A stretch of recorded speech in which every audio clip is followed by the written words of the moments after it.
Çek abi çek. Çəkirəm. Aziz dostlar, sizlere süper şam ağaçlarına olan dostlar, Arakalya şamlar hakkında tanışmak istedim ve göstermek istedim.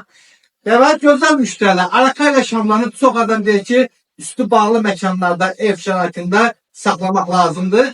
Mən sizlərlə qismən razıyam. Amma dostlar, bu şamları Aran bölgələrdə və həmçinin dostlar, Bakı şəhərində aparıb torpaqlarınızda əkə bilərsiniz. Lakin külək tutmayan yerləşməz dostlar. Bax, mən şəxsən bundan Bakıda əkmişik, artıq 2 ildən çoxdur. Çox qəşəngdə inkişaf edir, lazım olanlara videosunu göstərə bilərik. Yəni aparıb dostlar, həyətlərinizdə bu şamlarda əkə bilərsiniz.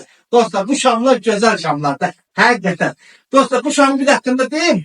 Həm kökdən sulanmaq xoşdur bu şamlar. Bir də dostlar, pis-pisiniz olanlar bu budaqlarından da çilləsi ki, bu şamlar budaqdan da suvarmağa xoşdan bir şam ağaçlardır. Dostlar, bax şamlarımız da biri-birindən gözəl. Görürsünüz də qəşəng.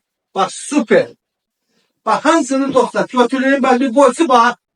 Bax, lüboysu bax. Halalı, çəkiyyə bu gözəlliyi, bax. Qoy hamı görsün. Oradan da gözəllikdir bu. Yəni ki, dostlar, bu cürə şamlar kimdə var?